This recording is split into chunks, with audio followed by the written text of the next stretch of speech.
Hello, this is Dr. Grande. Today's question is, can I analyze the case of Christian Glass? Just a reminder, I'm not diagnosing anybody in this video, only speculating about what could be happening in a situation like this.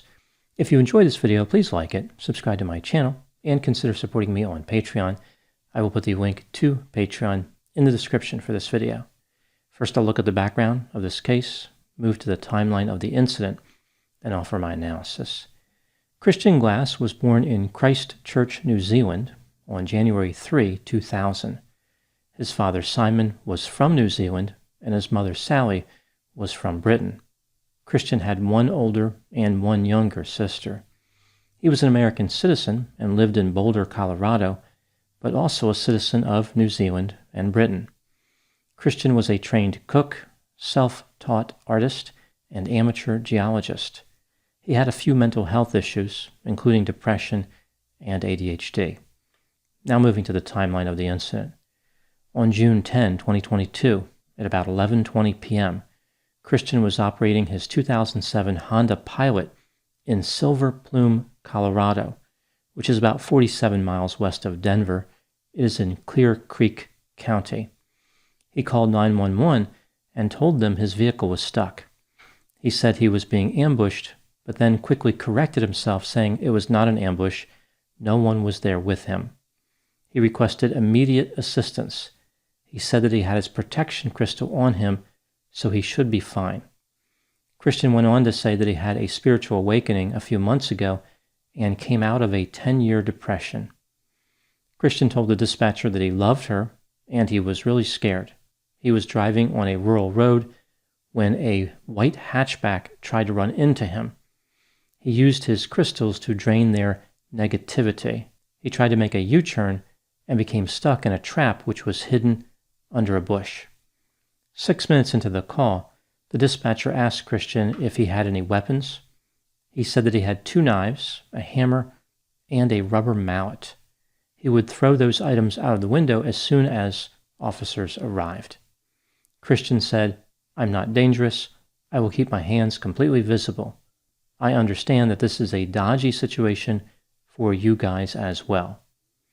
Initially, 2 officers were sent to assist Christian. They arrived at about 11:30 p.m. Christian was ordered by an officer to take his keys out of the ignition and place them on the dashboard. He complied. The same officer repeatedly asked Christian to step out of the vehicle, but Christian refused by saying he was scared and he could only feel safe by staying inside the vehicle with the doors locked and the windows up. Christian said that he could throw his weapons out of the window, but the officer told him not to touch the weapons or to reach for them.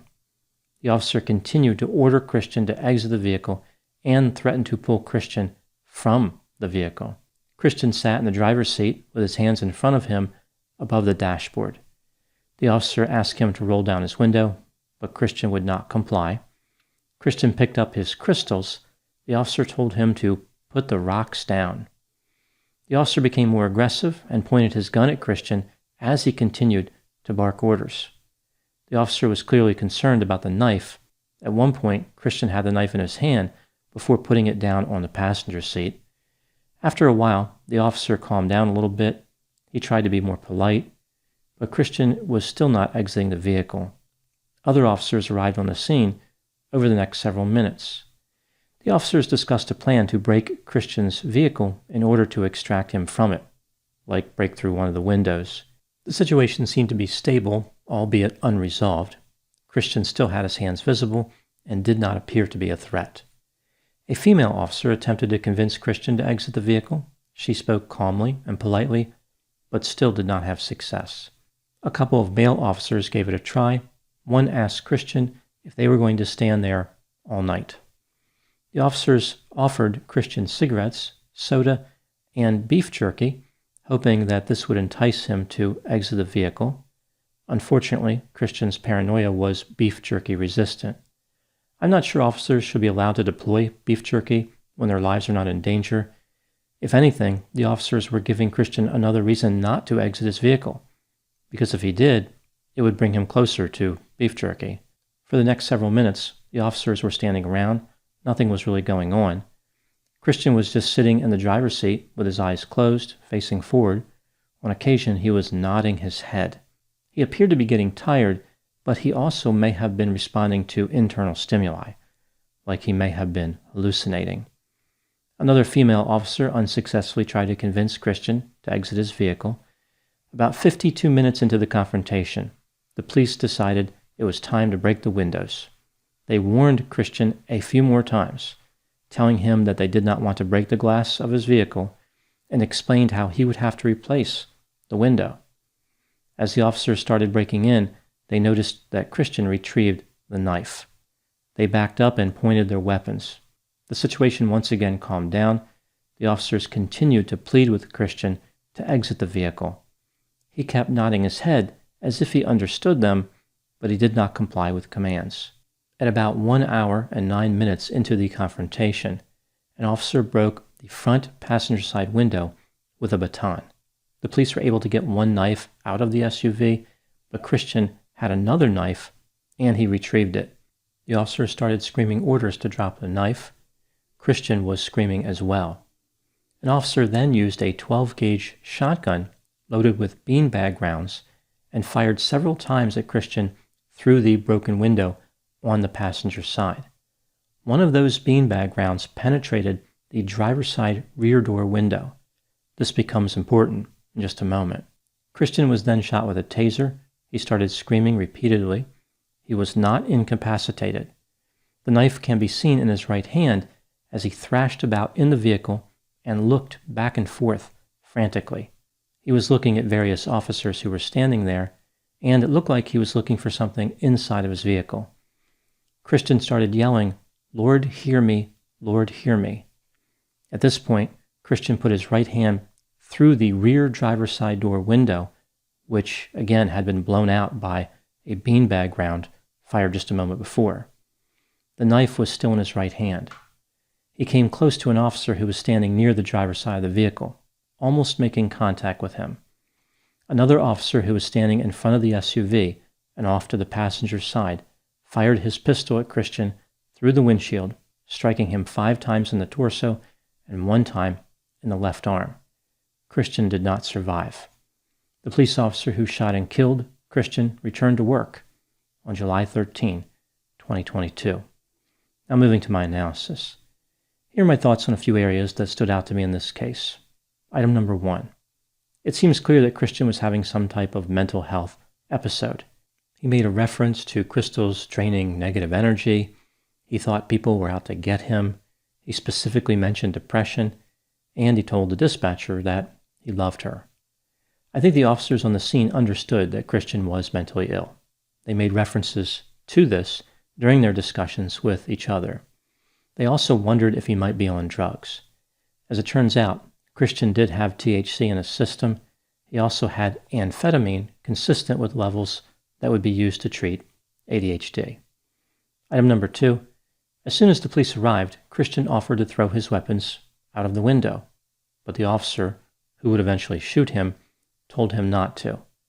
Some people have said that this was a missed opportunity for the officer to separate Christian from his weapons. However, on this particular point, I can appreciate what the officer was trying to do. He did not want to invite Christian to handle a weapon. In retrospect, if Christian had thrown his weapons out of the window, he would not have been shot. But I think the officer made a good decision based on the information he had available at the time. Some people also noted that Christian did not commit a crime. Therefore, the police had no reason to order him to exit his vehicle. Here again, I would side with the police. Christian appeared to be mentally ill and needed help. It wasn't like they could just drive away and leave him there in the middle of nowhere. Item number 3. Throughout the course of the confrontation, the police issued about 165 commands to Christian. One of those was to put his keys on the dashboard, which he did, but that was pretty much the only instruction he obeyed. Most of the police officers on the scene did appear to be genuinely trying to help Christian. I don't think they wanted to hurt him. This wasn't a situation where a group of unruly officers ganged up on an innocent motorist. I think they were frustrated, but most of the officers were more patient than I would have expected, and they did appear to prioritize Christian's safety. Despite their good intentions, the officers did not manage the situation very well, which brings me to item number 4. One of the difficulties that appears often in shootings like this is how the officers escalate the situation much too quickly and make a series of rapid decisions. It's almost like their excitement seeking just gets the best of them, and once the action starts, they can't stop until they dominate the situation. These officers were standing around for about an hour, yet within a minute or two of forcing entry into the vehicle, Christian was shot 6 times. In looking at all of the body camera videos, it's clear that the tension propelled the officers toward action. They became more aggressive all of a sudden. These officers forced the situation unnecessarily. There was no restrictive timetable. There was no need to keep pressing forward. After Christian was hit with a taser, the officers could have stepped back and reassessed. At some point, Christian would have simply become exhausted. He was stuck on the side of a dirt road in the middle of nowhere. It wasn't like there was some urgent need to reopen the road to traffic. I think the police artificially escalated the situation, created tension, and forced a conclusion when they could have taken their time and made decisions carefully. Item number 5, was the shooting of Christian Glass justified? When looking at the multiple body camera videos that are available, it is clear that Christian lunged at an officer with a knife. However, when his hand stopped moving forward, it was already at the limit of how far it could move. It wasn't like Christian was going to stretch his arm anymore. With him sitting in his vehicle, he did not represent an immediate threat. He did not have a ranged weapon like a firearm. He only had melee weapons. The officer who stood on the driver's side of Christian's vehicle put himself in harm's way. If Christian was out of the vehicle and running toward an officer with a knife in his hand, I would view the shooting as justified. But Christian was in the driver's seat of the vehicle and awkwardly reaching through the rear passenger door window, which had been broken by the police. He was clearly afraid of them approaching him. In his mind, his actions were defensive, not offensive. The police created the danger, provoked Christian into making an overtly aggressive move, and then shot him. There's absolutely no reason that this confrontation had to lead to Christian's death. The shooting may have been technically justified, but I think it was a very poor decision. Sometimes it's not about what a police officer is permitted to do, it's about what they should do. If the officer had not fired his weapon, the confrontation could have been peacefully resolved. By firing his weapon, the officer ended Christian's life and did not save anyone else's life. Item number 6. Not long after the shooting, a sergeant arrived on the scene to investigate the incident. He turned off the audio on his body camera and had discussions with other officers. In that area, officers are allowed to turn off their body cameras for administrative, technical, or management discussions, as long as no civilians are present. I guess the officers assumed that because Christian was dead, the no civilian in the area rule was satisfied.